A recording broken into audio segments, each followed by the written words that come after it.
한덕수 대통령 권한대행의 탄핵 선고문을 보면서 이제 우리가 윤석열 대통령 탄핵 선고를 좀 예측해 볼 수 있을 거다 이런 얘기 우리가 앞서서 계속 나눴었는데 오늘 이 선고 내용을 보면요. 일단 그 국무회의 소집 문제 이 부분에 대해서는 그 계엄 선포 전이나 후로 국무회의에 대해서 한덕수 총리가 어떻게 했다라는 것에 대한 명백한 증거나 객관적인 자료가 없기 때문에 이 부분은 판단할 수 없다. 그러니까 사실상 국무회의로 절차적 정당성을 지켰느냐, 계엄을 선포함에 있어서 그 절차적 정당성이 지켜졌느냐 부분은 사실은 헌재가 이번에 판단을 좀 유보한 것 같습니다. 근거나 객관적 자료가 한덕수 총리에 대해서는 없기 때문에 이 부분은 아예 고려를 하지 않은 것 같고 또 하나 지금 그 내란죄를 철회했던 부분 한덕수 총리 사건에서도 내란죄를 철회했기 때문에 이 부분 절차상 문제가 있다. 이 내란죄 철회는 윤석열 대통령 때도 똑같았기 때문에 아마 이걸로 유추해 볼 수 있을 거다 했는데 보니까 이 내란죄 철회를 신청한 부분에 대해서는 아예 언급이 없는 것 같아요. 최병무 의원님. 그래서 아니 제가 아까 말씀드렸듯이 그 윤석열 대통령의 그 탄핵 심판 선고를 판단하는 기준과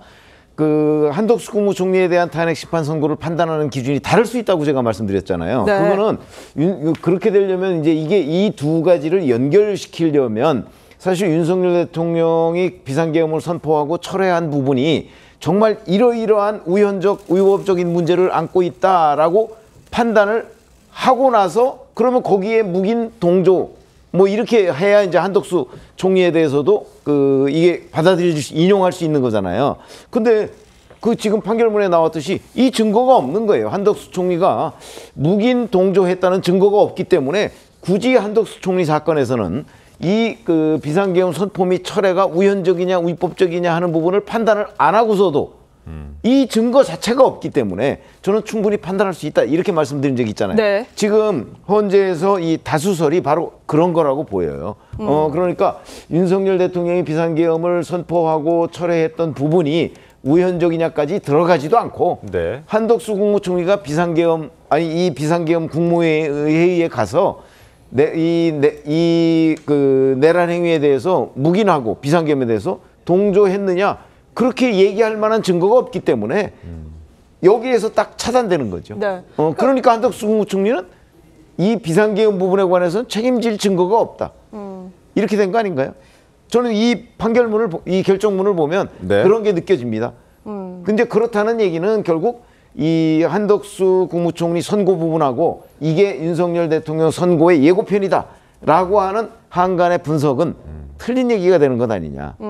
저는 그런 입장을 아직 가지고 있습니다. 그래서 분리선고한 것이 아니냐, 분리선고할 수 있었던 것이 그러니까, 아니냐. 그렇죠. 그리고 이제 그 지금 뭐 한덕수 국무총리의 선고를 보니까 윤석열 대통령 선고도 아마 이렇게 될 거야라고 연결지을 고리가 끊어졌다고 저는 보는 겁니다. 사실 그것도 헌재가 노리지 않았을까라는 생각이 듭니다. 아마도 그랬을 가능성도 있죠. 그러니까 이제 이번에 한덕수 총리의 선고를 하면서 무언가 윤석열 대통령의 선고의 결과 이걸 예상할 수 있는 어떤 뭐라도 힌트가 뭐 이런 게 있으면 그 자체가 또 논란이 될 수 그렇죠. 논란이 될 수 있으니까 그 부분을 최대한 좀 배제하고 이번에 한덕수 총리에 대한 선고를 내리고 이 결정문을 작성한 것이 아닌가 뭐 이런 생각도 듭니다. 신정현 평론가께 어떻습니까?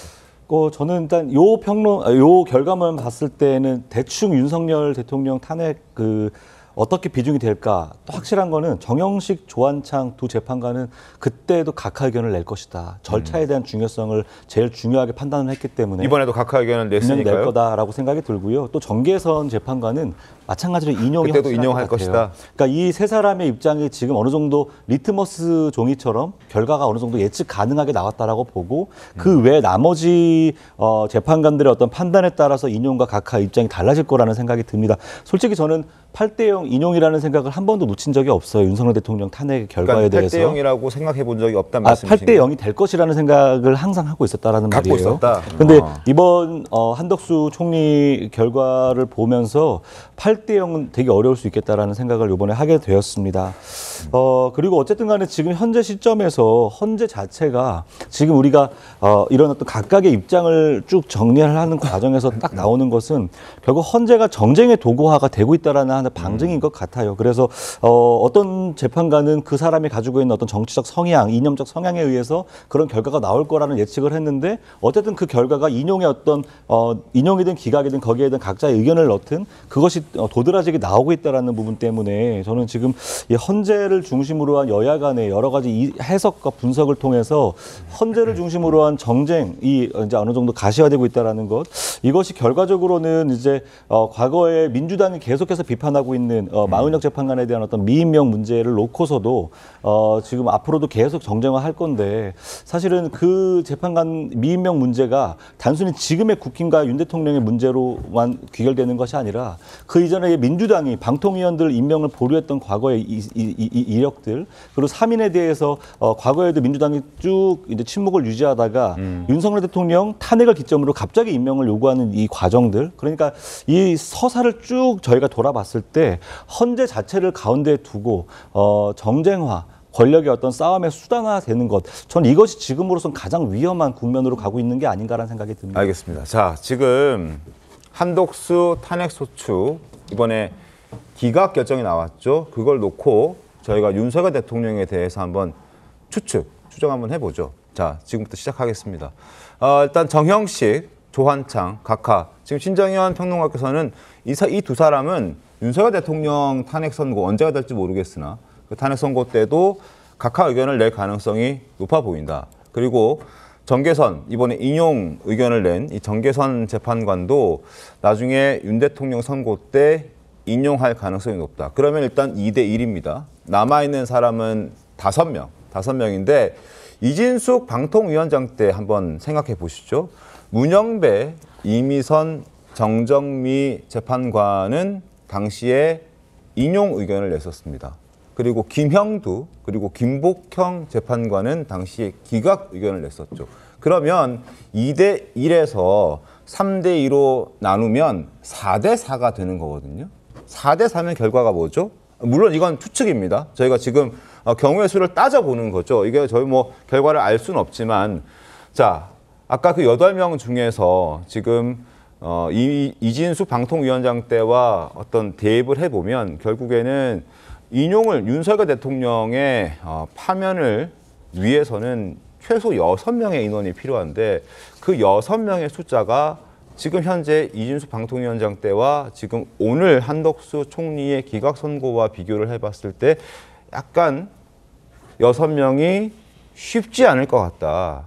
현재 상황에서 쉽지 않을 수도 있겠다라는 생각이 좀 들면서 향후 그래서 윤석열 대통령의 이 선고 일정이 아직까지 안 잡히고 있는 것 아닌가 그런 생각도 얼핏 들었습니다. 어떻습니까? 그렇습니다. 사실 한간에는 이번 윤 대통령 탄핵이 정계선과 김복형의 전투다 이런 얘기가 있었습니다. 네. 실제로 오늘 뚜껑을 열어봤더니만 그 비슷한 현상이 나타났습니다. 지금 그 8명 중에 7명은 각하나 기각을 했는데 유일하게 1명 인용을 했던 분이 정계선 재판관입니다. 네. 실제로 이번에 최상목 권한대행이 임명했고 실질적으로 지금 뭐 사법고시도 수석했으면서 서부지방법원 원장을 하면서 우리법 연구에 등과 관련해서 가장 어떻게 보면 이념적으로 왼쪽에 있다라고 많이들 평가를 했던 그런 분인데요. 그 반면에 그 김복형 재판관님 같은 경우에는 이번에도 다수설로 기각을 하면서도 특히 지금 헌법재판관 임명하지 아니한 이것도 아예 헌법과 법률을 위반하지 않았다고 못을 박았습니다. 그러면서 탄핵 사유조차도 되지 않는다고 판단을 해버렸습니다. 그렇다고 한다고 하면은 물론 이것을 그대로 대입하기는 어렵습니다만 전체적으로 지금 그 조한창 그리고 또 정형식 재판관님 같은 경우에는 이 사건에 각하 의견을 냈고 더불어서 이게 적법하긴 하지만 그 자체로서 이 그 헌법과 법률로의 위반이라고 조차도 보지 않는 이 그 김복형 재판관님 하면은 3분입니다. 그러면은 설령 백보양보하여서 김영두 재판관이 예컨대 이제 탄핵을 찬성으로 간다 하더라도 5명밖에 안 되는 것이고 탄핵 인용, 탄핵 기각 이게 5대 3으로 나뉘면은 법정 의견은 탄핵과 관련해서는 6명 이상 되지 않으면은 기각입니다. 네. 그렇기 때문에 지금까지 많은 지금 법조인들이 예상했던 것처럼 기본적으로 그 윤석열 대통령의 사안과 요 사안, 나아가 지난번에 있었던 그 우리 그 방통위원장의 이진수 사건을 방통위원장? 예. 보면은 전체적으로 5대3 내지 4대4 정도 그중에 캐스팅 보트는 지금 김영두 재판관님이 쥐고 있는 경우에 따라서는 5대3 내지는 김영두 재판관님이 이것이 탄핵이 기각 내지 각하로 한다고 하면 사실상 4대4로 해서 윤석열 대통령도 컴백할 가능성이 상당히 높아졌다는 것을 보여주는 것이 이 판결이 보여주는 역학 구도가 아닌가 분석을 해봅니다.